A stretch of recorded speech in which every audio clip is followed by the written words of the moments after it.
Aujourd'hui, nous avons le plaisir d'accueillir un entrepreneur inspirant, un pionnier de la tech et de la mobilité, M. Hicham Hamadi, président du Worldwide Loyalty System et CEO de Tugo. Hicham est aussi vice-président de la SMEX et incarne cette génération qui bâtisse des ponts entre l'international et le Maroc. Et comme c'est un épisode spécial entrepreneuriat, cette discussion sera modérée par Nisrine Ouazzani Chadi, Head Partnerships and Business Development et PMO à la direction entrepreneuriat et venturing. Bon épisode. Hicham Hamadi, bienvenue. مرحبا بيا عندكم, c'est la première fois. مرحبا بك عندنا. Et commençons par le commencement. Avant d'échanger, vous m'aviez dit que votre papa était policier. Exact. Est-ce que vous pouvez nous raconter le parcours qui vous a forgé et les métiers qu'ont eu vos parents et comment ça a peut-être forgé votre personnalité aujourd'hui? Écoutez, avec plaisir. Donc, je réalise que je me suis fait piéger. Il fallait pas que je dévoile Oui, les choses avant. effectivement. Non, j'ai grandi dans une famille modeste, donc dans un quartier populaire qui s'appelle Sbeta, Oui. Casablanca. Une famille grande, une grande famille, 5 frères et sœurs, 4 garçons et une fille, Oui. avec un papa qui est dans la sûreté nationale, et donc de la discipline. Donc, si j'ai quelque chose que j'ai gardé et que je garde toujours en moi, c'est la discipline et on va dire le respect des règles. Mais le respect des règles et surtout le dépassement de soi. Mon père, Allah yakhlihi, il était toujours dans une logique de pousser vers, pas l'excellence, mais le dépassement de soi.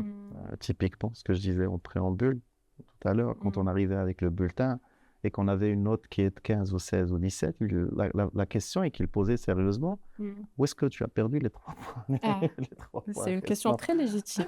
Légitime, mais... Et vous répondiez. Mais en fait, on était intrigués. Au départ, on se disait, mais non, c'est 17, c'est 16, c'est excellent. Et pour lui, c'était... Pas assez.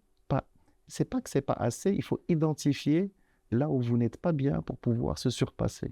Donc ça a créé, en tout cas chez moi, j'imagine mes frères aussi à des ratios égales, la possibilité et on va dire la continuité de se regarder dans un miroir tout le temps et de se dire qu'est-ce que je peux améliorer. Et c'est que comme ça qu'on avance, c'est qu'en se disant, en se regardant dans le miroir, se dire la vérité de soi-même, je suis bon dans ça, je suis moins bon Reality dans ça. check, comme disent les Gen Z. Exact. Et c'est devenu, on va dire, un trait de personnalité, un trait de caractère, en tout cas. C'est ma perception de moi-même. Maintenant, vous posez la question à d'autres, ils vont vous dire non, c'est pas vrai.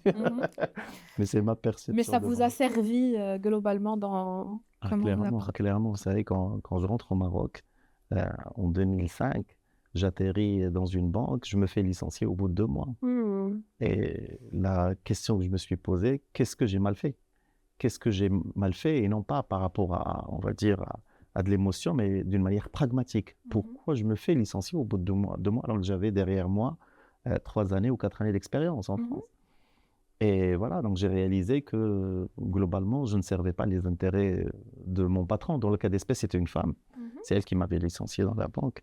Je lui en veux plus, en fait. Je lui en voulais pendant un moment et puis après, j'ai fait la paix avec ça.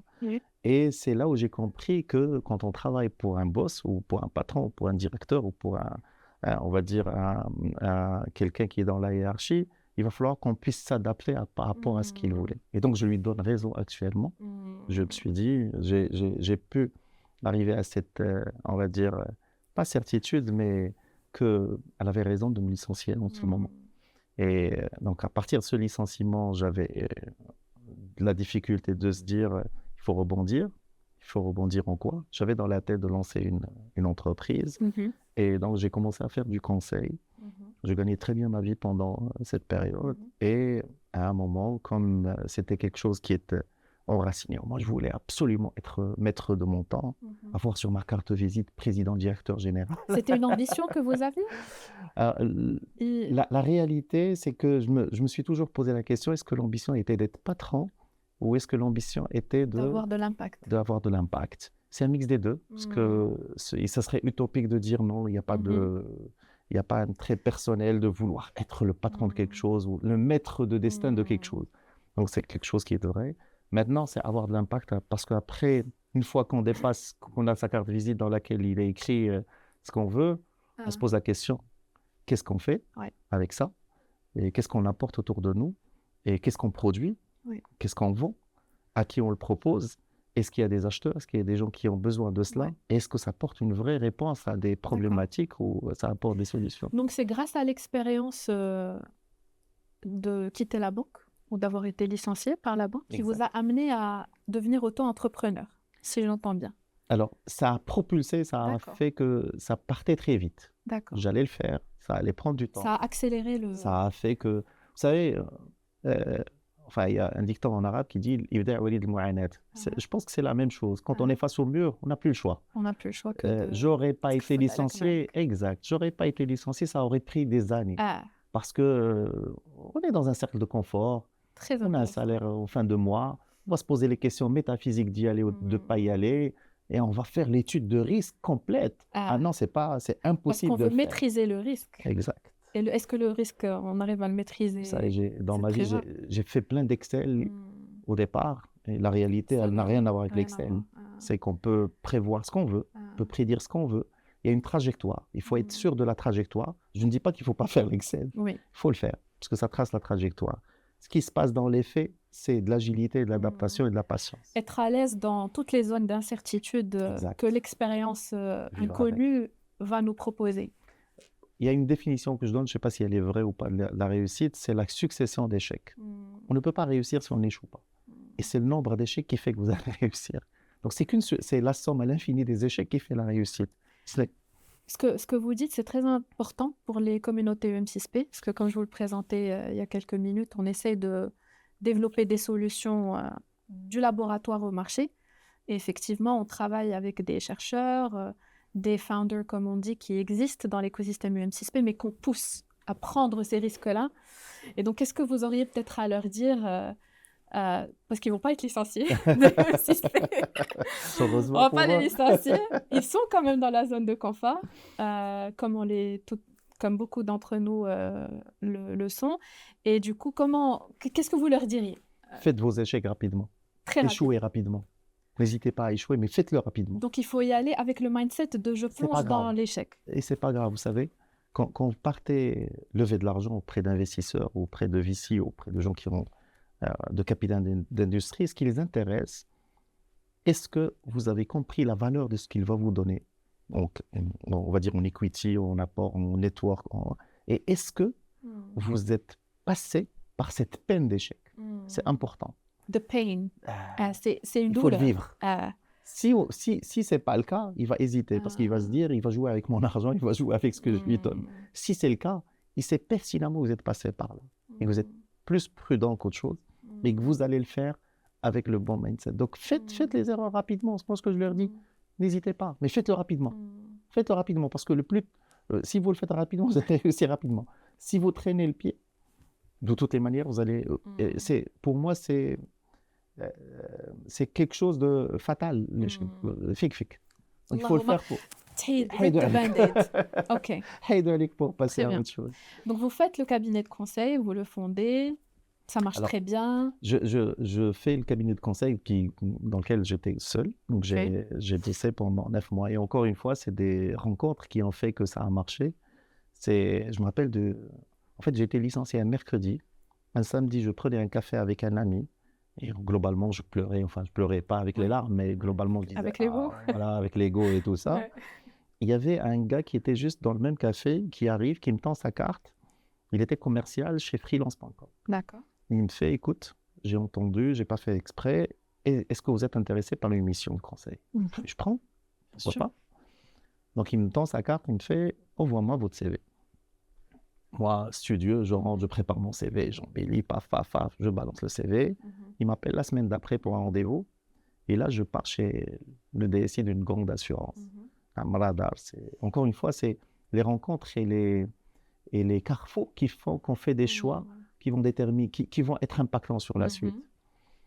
Et donc, j'étale mon CV, j'ai fait ça, grande école d'Inde, expérience chez Atos Origine et tout. Et à la fin, il me pose une question technique. Est-ce que vous savez ça? Je fais non. Et une autre question technique. Est-ce que vous avez fait ça? Je fais non. Bon, globalement, c'était 5 ou 6 questions que je ne connaissais pas. Il me fait, écoute, on a besoin de ça. Pourquoi vous êtes là? Je le regarde, j'ai une capacité d'apprentissage intéressante et je peux apprendre rapidement. Il sourit. Ça l'a convaincu? Non, il sourit, il trouve ça amusant en fait. Ah, Il me dit, dans ce cas, on doit te former. J'ai fait, je suis preneur. oui. Et donc, il me fait en combien de temps? Je ne connais pas le sujet, mais je suis prêt à apprendre. Donc, il me propose une formation sur 1 mois et demi. Et on se met d'accord sur un taux journalier. Il me paye pendant la formation. Excellent. Je fais, c'est Très top. beau Ça signal. résout mon problème financier, donc je n'aurai Oui. pas de problème.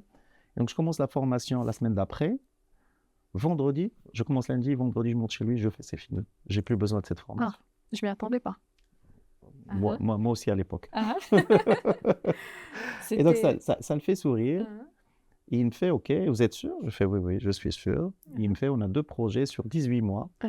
Je vais te les confier. Je prends, je commence. Et c'était au bout de 6-7 mois, les projets étaient finis. Je les ai finis, livrés, recettés et tout. Parfait. Talqé, salam. Et donc, ça fait. À un moment, je pars chez lui. J'avais un autre taux journaliste, c'était encore plus intéressant. Donc, je pars chez lui, je fais, c'est fini. Il me fait, non, non, j'ai un budget de 18 mois. Je fais, non, non, c'est fini. Tu prends le reste des mois. Qu'est-ce qu'on fait? Il me fait, est-ce que je t'ai posé la question? Je fais, non, non, c'est fini, je dois Ok. partir. Et en fait, c'est comme ça que c'était au bout de 7 mois chez cet assureur que j'ai créé la boîte, D'accord. ma première entreprise, 2WLS, avec 2 autres associés, des femmes dans le cas d'espèce. D'accord. Et c'est comme ça que j'ai lancé, on va dire, le premier projet.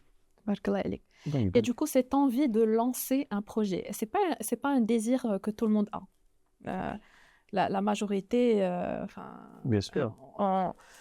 c'est plus la conviction ou le désir d'être salarié dans une entreprise. C'est ça le narratif de succès qui est le plus partagé. C'est très simple. Moi, mes parents ne comprenaient rien. Ah. C'est que tu es dans une grande banque. Pourquoi tu te fais licencier?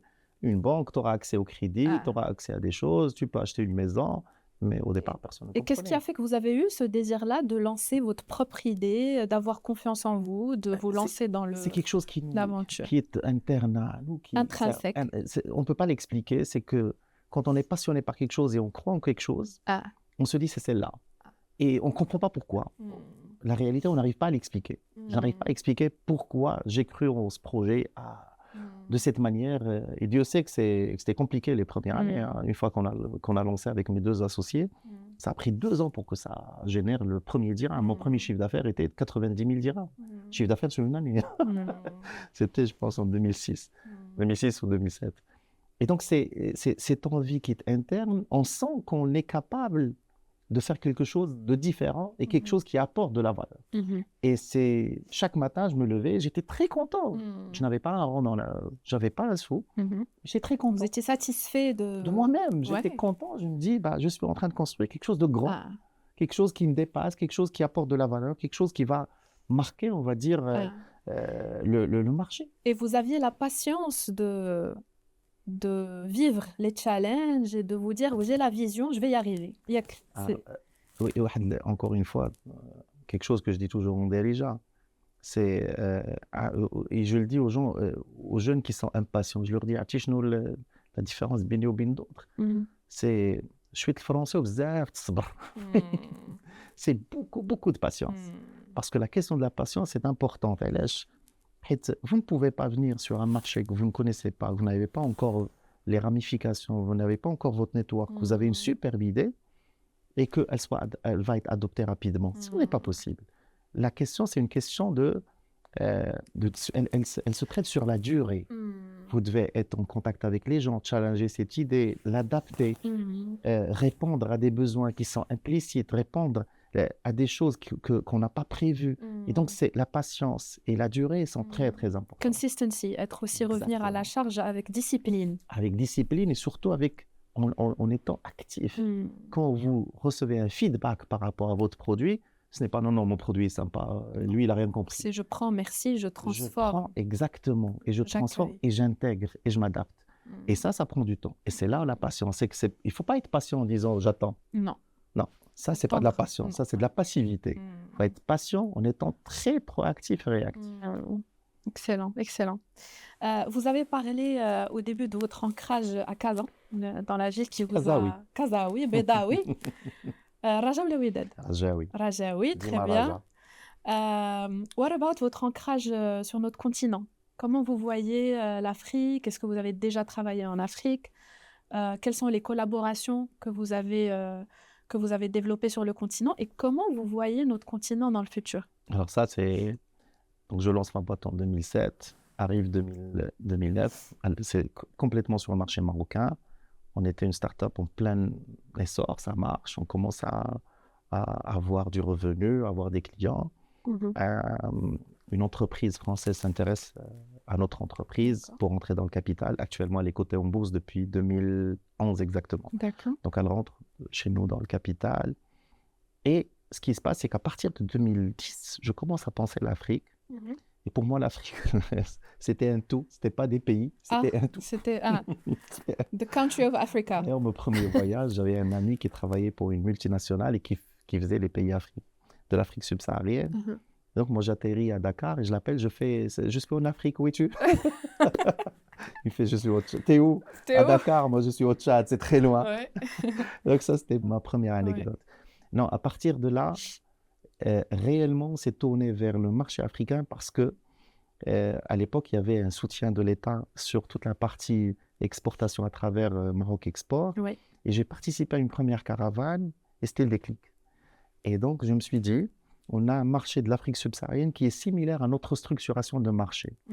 Le marché traditionnel étant, on va dire, dominant. Quand je dis traditionnel, c'est les points de vente de proximité, c'est les distributeurs, c'est les grossistes. On a presque la même structuration. Et donc, nos outils s'adaptent à ce marché. Et on a construit avec mes associés une vision pour aller conquérir l'Afrique. Aujourd'hui, on est dans 9 pays africains et 80% de nos revenus viennent d'Afrique subsaharienne. Excellent. On est au Kenya, interfacé avec le M-Pesa. On est au Ghana. Excellent. On est en Côte d'Ivoire. On est au Sénégal. On est au Mali. On est au Burkina. Donc, on est réellement en Afrique. Et ce qui s'est passé, c'est qu'on l'a fait encore une fois avec beaucoup de patience parce qu'entre 2010, mon premier contrat de l'Afrique subsaharienne est venu d'un pays que je n'ai jamais visité. Comme quoi, quand on est dans le mindset, il y a des choses qui arrivent de part. C'est venu d'Égypte. C'est le premier pays qu'on avait signé. Dieu sait que je n'ai pas été. J'étais dans tout. Enfin, la logique que j'avais suivie, c'était la logique globale et normale d'aller dans les pays francophones. Voilà, francophones au départ. De l'Ouest. Puis après, un petit peu d'anglophone. Mais ce qui se passe, c'est qu'on est toujours surpris. Et il faut être prêt à changer de cap et à s'adapter. Pivoter. On aime bien ce mot dans l'écosystème startup. Pivote. Et ça a pris. Donc, on est en Égypte. Et ça a pris d'une manière extraordinaire. Par contre, ça a pris au forceps. C'est 2 années dans lesquelles il fallait... J'avais dessiné à l'époque avec des amis parce qu'on avait une association qui s'appelait l'Astec. Et j'avais là, on va dire, le plaisir de la présider pendant un petit moment, pendant 2 années. On a fait ce qu'on appelle un projet de voyage 7x7. C'est quoi? C'est 7 pays 7 fois. Donc, ce n'est pas un pays une fois, c'est 7 fois. 7 fois. Et donc, c'était très, très consistant. Avec un ami, enfin, Ben Boukel, Moby Blanc, une très très belle réussite. Et donc on s'était dit, chaque pays, on va le visiter 7 fois dans la vie. Pour mieux comprendre le pays, c'est quoi l'intention? Alors l'intention, c'est d'être présent. Vous savez, pour vendre, il faut que... Observer, analyser, intégrer le marché, intégrer l'écosystème. Comprendre le consommateur, les parties prenantes. Exact. Donc vous faisiez de l'analyse de terrain, une enquête sociologique. Et surtout, enfin je simplifie les choses, mais c'est exactement ce que vous avez dit, c'est que pour qu'un client achète chez vous, ensuite la raque le resto, ensuite la raque le kahwa, ensuite la raque l'hôtel, ensuite la raque le bureau, ensuite partout. Il ne suffit pas d'aller toquer dans la porte de quelqu'un et lui dire j'ai un super produit. Effectivement. Il faut créer ce network. Constituer le lien, créer la confiance. Et c'est comme ça que ça se passe généralement dans les pays du Sud. La confiance est très importante. Ah bah oui, même ici. Quand vous avez un super produit et que vous arrivez, vous toquez, que vous vous dites j'ai un produit, il va se poser la question, est-ce qu'il va me laisser le produit disparaître? Est-ce qu'il déjà, je connais ça. Exactement. Je connais ça, même tes références et tout ça. Et donc ça se construit sur la durée. Et donc la patience et la durée. Et vous avez fait ce travail pour y arriver? Oui. Après, le relais a été pris par une de mes associées et puis après la 3e associée. Mais au départ, c'était ça. Et c'est au forceps et c'est à la patience. Et c'est vraiment du terrain. Ça coûte un peu, ça coûte cher, ça coûte humainement très cher parce qu'on n'est pas présent chez soi, parce qu'on voyage tout le temps. Ça coûte de l'argent parce que quand on voyage, il faut payer le billet d'avion. Ça vaut le coup, oui, bien sûr. Je suis très heureux parce qu'on l'a réalisé. Mais ça a un prix. Rien, toute chose a un prix. Bien sûr. Un coût et une opportunité. Exact. Peut-être une question qui est très importante aussi pour UN6P parce qu'on se considère une grande communauté. Il y a beaucoup de communautés, il y a les chercheurs, les startups, il y a des experts qui viennent de partout dans le monde pour intervenir. Il y a les jeunes, les étudiants qui sont les premiers concernés par tous les programmes académiques. Et on parle très souvent de give back à la communauté. D'ailleurs, je pense que le programme Associate est un des programmes pour vraiment fluidifier et concrétiser ce retour. Comment vous voyez le give back pour vous? Qu'est-ce que ça veut dire? Qu'est-ce que ça signifie? Et comment vous souhaitez vous investir en dehors de votre travail, de votre passion, votre famille, c'est-à-dire vous avez chacun a des cercles. Il y a le pro, le perso, peut-être il y a un autre cercle qu'on peut construire avec des institutions. Comment vous voyez le troisième ou la quatrième cercle? Alors, personnellement, j'ai été dans plusieurs associations dans lesquelles on fait du mentorat, on va faire de l'accompagnement, mais c'est quelque chose qui est toujours, elle a une limite. Elle a une limite, on va dire, logistique parce qu'elle ne dépend que de moi. Et donc, elle a une limite en termes d'impact parce que l'impact, il sera unitaire. Donc, je vais probablement, j'ai accompagné 3 ou 4 boîtes, mais voilà, c'est toujours une. Et on s'était dit, avec mes associés, comment peut-on avoir de l'impact à un scale très large? Comment peut-on faire ça pour avoir l'impact autour de nous? Qu'est-ce qu'on peut faire? On a fait notre première boîte. Et c'est là où on avait pensé à une deuxième entreprise qu'on avait lancée. Et on s'était dit, cet impact devrait être financier, devrait être d'accompagnement et de valorisation. Et c'est comme ça qu'on a créé Tookies. Tookies, c'est une sorte de moyen de paiement généralisé. Par contre, le principe de ce Tookies, c'est quoi? C'est de profiter d'une grande entreprise pour qu'elle puisse apporter de la valeur à une petite PME, à un petit commerçant. Et donc, faire en sorte à ce que la valeur soit partagée. Ça paraît utopique, ça ne l'est pas parce qu'il y a du business derrière, on gagnera de l'argent, mais tout le monde gagnera de l'argent. Et donc, on a fait de la tokenisation des points de fidélité. Je m'explique.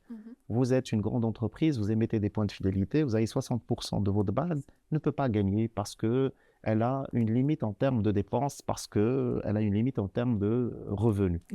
Et donc, en cumulant ces points de fidélité, elle ne peut rien faire avec cela. Par contre, si on fait en sorte à ce que celui qui a une petite voiture et qui a mis du carburant chez un pétrolier, qui a gagné des points, qui puisse acheter avec ses points chez un point de vente de proximité, on déplace de la valeur menant le pétrolier, un point de vente qu'il ne connaît pas. Excellent. Et donc, ça permet de renforcer le revenu de celui qui a cette petite voiture et ça permet de drainer du chiffre d'affaires à ce point de vente. Et là, on est sur un impact généralisé. Et là, on est sur quelque chose. D'abord, il y a de l'intégration financière parce que ce point de vente, il faut qu'on l'outille. La digitalisation. Et il y a de l'intégration d'argent parce qu'on fait un déplacement de valeur. Donc ça, c'était la première chose en se disant, et réellement, c'est une vraie conviction. Ce n'est pas simplement un pivot business, mais c'est un pivot business avec de l'impact. Et derrière, il y avait l'expérience avec Itch sur la partie mobilité. Et donc, quand on a lancé Itch en 2017, la vraie question auquel on s'est posé, c'était comment apporter une solution aux citoyens et comment apporter une solution à des gens qui n'ont pas les moyens d'accéder à de la mobilité et qui a un boulot on va dire, dans lequel il a un revenu précaire. Informel. Qui n'est pas consistant, dont la promesse n'est pas tout le temps là. Et on s'était dit, comment peut-on apporter de la valeur? Et la réponse étant, si on fait un sujet dans lequel il y a l'intégration entre le chauffeur et le client, et dans lequel le chauffeur, c'est un vrai métier, on valorise son professionnalisé, on lui donne la possibilité de gagner sa vie, et on lui donne la possibilité d'avoir un track record pour qu'il puisse accéder à du crédit, à du financement, là on fait quelque chose. Et on fait différemment. On le fait différemment sans faire des masses, mais c'est quand même des volumes assez intéressants, et on aura de l'impact. Et avec ça, on pense que on peut fédérer un écosystème sympathique dans lequel on gagnera de l'argent, bien sûr, et dans lequel le citoyen il a un service de qualité et un chauffeur il n'est plus un simple chauffeur. C'est quelqu'un qui est maître de sa vie, qui est maître de son avenir. Ce n'est pas comme ce que font les autres applications où vous êtes chauffeur, vous allez faire des courses. Ce n'est pas cela. C'est autre chose. Et donc, oui, le give back, pour moi, est toujours lié à des activités si on veut faire du scale. Par contre, à titre personnel, bien sûr, je suis vice-président de la SMEX aussi. Oui. Enfin, par intermittence, on va dire. Et comme comme l'entreprise s'exporte dans plusieurs pays, modestement, on essaie de partager cette expérience et partager le network, et partager, on va dire, tout ce qu'on peut apporter en termes de support pour ces entreprises qui veulent s'exporter. Donc ça, c'est quelque chose qu'on fait. Mais c'est toujours, comme je disais, l'impact est toujours unitaire. Il n'est pas généralisé. Il ne va pas dans un sens global. Et c'est pour ça que je link toujours le give back avec le business. En faire un business, il n'y a pas de mal. Vous savez, le prix Nobel sur le microcrédit, c'est une entreprise qui gagne de l'argent. Bien sûr. C'est enfin, j'oublie le nom, mais ça va me revenir. Mais en tout cas, c'est un prix Nobel qui a lancé microcrédit. Et le microcrédit, c'est de l'intérêt. Par contre, ça apporte énormément de solutions à des gens qui ont besoin d'une petite somme pour pouvoir démarrer leur vie. Vous m'organisez une très bonne transition pour parler start-up. To go. To go or not to go? To go, toujours. Est-ce que vous pouvez nous raconter quelle est votre vision derrière To go? Comment vous voyez peut-être l'industrie du VTC au Maroc? Parce que vous l'avez un peu vécu en 2017. Comment vous voyez d'abord avec les choses actuelles, le Maroc 2030, comment vous voyez les choses évoluer? Heureusement, on s'inscrit on a un pays qui est en plein développement d'une manière exceptionnelle. On a des infrastructures de qualité et de facture mondiale. On est le réceptacle de tous les événements majeurs. On commence avec la CAN, puis après on a les U17, puis après on a la Coupe du Monde des clubs, et on finit avec la Coupe du Monde. Donc on sera, on va dire, l'endroit où on va recevoir plein de touristes et plein de citoyens du monde. Et avec cela, on a des challenges qu'on connaît, et notamment la mobilité. Les challenges de la mobilité, au-delà des touristes, il y a un vrai challenge au niveau, on va dire, Maroc. Et si on compare typiquement une ville comme Casablanca avec une ville comme Paris, Paris, ils ont le métro, ils ont le RER, ils ont le bus, ils ont le taxi et ils ont le VTC. Casa dispose d'un tram, dispose de bus, de taxi, et donc la logique veut à ce que le VTC marchera plus encore, parce qu'en termes de nombre de population et en termes de besoins, le marché il est là. Et surtout, les villes sont en train de s'étendre. Casablanca, on parle de Bouskoura, Darbouzet, en train de s'étendre. Il y a besoin de mobilité pour nos enfants, pour nos salariés, pour nos mamans, il est là. Donc la question du VTC est quelque chose qui doit rentrer, on va dire, dans les pratiques. Elle doit être réglementée, gérée de telle manière à ce qu'elle puisse apporter, on va dire, et participer dans la citoyenneté en termes de cotisation, FLIES, FLIER et tout ça. Donc ça, c'est le premier point. Le deuxième point, c'est un élément qui dépasse simplement le besoin logistique. C'est un élément de liberté. Vous savez, si vous offrez à quelqu'un, si vous avez une entreprise et que vous produisez et que vous transportez vos salariés, ils sont obligés de se lier à ce transport. S'ils sortent à 18h, le transport il est là, à 18h, tout est fini. Par contre, si ce type de solution est là, les salariés peuvent produire plus, ils ont la liberté de rester. La flexibilité de l'environnement de travail. Exact. Et même la liberté pour sortir le soir, pour aller quelque part, la liberté. En fait, c'est un élément qui renforce l'autonomie du citoyen, des citoyens. L'autonomie des citoyens, l'autonomie des femmes, même si c'est très clivant, mais c'est important de dire parce qu'on reste dans un pays, on va dire, entre parenthèses, un petit peu machiste. Je pense même qu'il y a un VTC 100% femmes qui est en train d'être lancé. Bien sûr, on a pas mal. Donc, c'est des solutions qui sont structurantes, non seulement en termes économiques, mais en termes de société, en termes sociétals. Donc, moi, ma vision sur To Go, c'est toujours d'une façon intégrée d'avoir de l'impact, et pour le citoyen et pour le chauffeur. L'idée, c'est pas de faire on va dire, une application comme les autres applications ou dans laquelle on va s'inscrire. J'ai beaucoup de chauffeurs et vous avez une voiture dont la promesse n'est pas de qualité, mais qui arrive à l'heure et pas cher. C'est pas ça mon sujet. Mon sujet, c'est qu'il y ait de la qualité, qu'il y ait de la sécurité. Parce que c'est important et je le vis. J'ai une fille qui a 17 ans et j'ai un garçon qui a 12 ans. Je ne peux pas envoyer ma fille ou mon petit dans un véhicule que je ne maîtrise pas, avec quelqu'un que je ne connais pas. Absolument. Il est hors de question que je fasse ça. Et il est hors de question que j'offre ça aux citoyens marocains si je ne suis pas capable de mettre le ma même fille traitement dedans. que Exactement. vos enfants. Du coup, vous allez vous formez vos Alors, on a drivers? une logique qui est plus intégrée que ça. C'est formation, intégration financière, intégration sociale, valorisation du métier et professionnalisation du métier. De chauffeur. Avec ça, on est très limitatif. On n'est pas en train de faire... Mais enfin, limitatif, on est aux alentours de 20 000 chauffeurs. L'idée, c'est pas de faire... Donc, Togo existe, on peut installer l'application à Casa. Bien sûr. On peut l'utiliser à Casa. 250 000 clients. Est-ce qu'on peut l'avoir à Benguerir? Avec plaisir. Allah yoddi.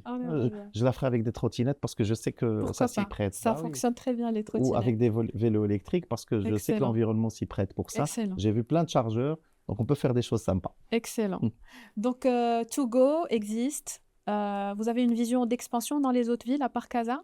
Alors, on est à peu près présent entre Casa et Rabat. D'accord. On n'est pas très bien partout, mais Inch'Allah, on dépassera le Maroc et on sera même en Afrique subsaharienne. Excellent. C'est un projet qui est en train de, on va dire, renaître et avec une autre vision complètement différente de ce qui se passe sur le marché. Très bien. Alors peut-être une dernière question, parce qu'on a commencé par le commencement, lié à vos parents. Peut-être on peut finir sur les nouvelles générations, vos enfants. Quelles sont les valeurs que vous leur transmettez et comment vous voyez le Maroc dans lequel ils et elles vont évoluer, Inch'Allah, dans le futur? Qu'est-ce qui vous vient à l'esprit? Il y a quelque chose qui s'est passé au Maroc qui a renforcé notre lien avec le pays. Et c'est quelque chose d'extraordinaire. Mon fils ne parlait pas d'Elija couramment et il souhaite devenir Ronaldo. Pour lui, c'est le foot, c'est sa passion. Et à un moment, avec l'accès à la demi-finale qu'on avait vécu tous ensemble, parce que le foot, faut pas croire que c'est qu'une question de sport. C'est une question très sociale. Il s'est vu importante. Quand on est à l'étranger, quand il part, il dit à un Maghribi, écoute, ils n'ont pas compris. Non, ils ont compris, ils connaissent le Maroc. Et donc, c'est ce lien avec le pays, le lien avec la citoyenneté, il est devenu très, très fort. C'est quelque chose que je voulais ancrer pour mes enfants depuis leur jeune âge.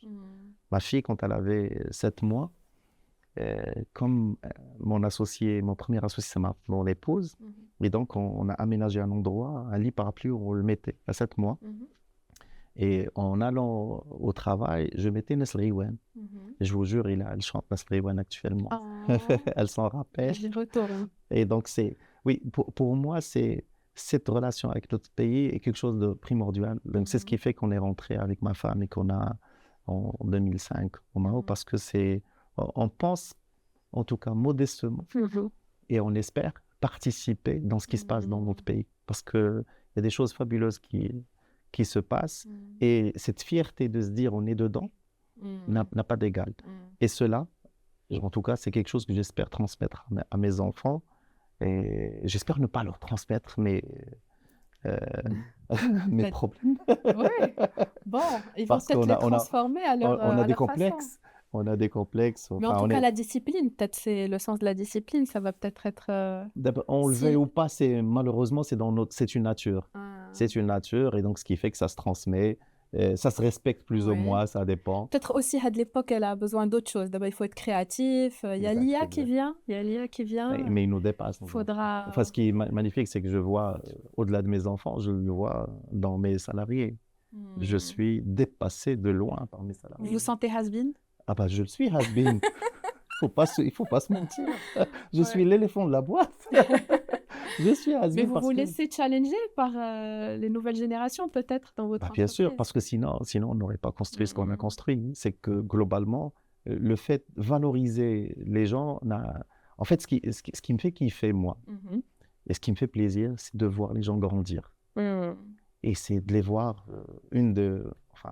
l'actuelle patronne de mon premier concurrent, InDrive, elle a appris le métier chez H. Excellent. Elle a fait ses premières armes chez Hitch en sortant d'école.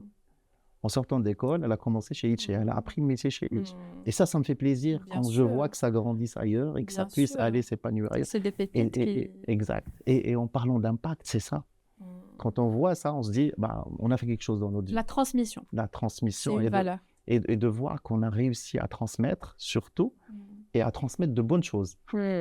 Donc oui, ça, j'espère que mes enfants garderont cela, enfin, ce lien avec le Maroc, cette citoyenneté. T'aimerais la bite.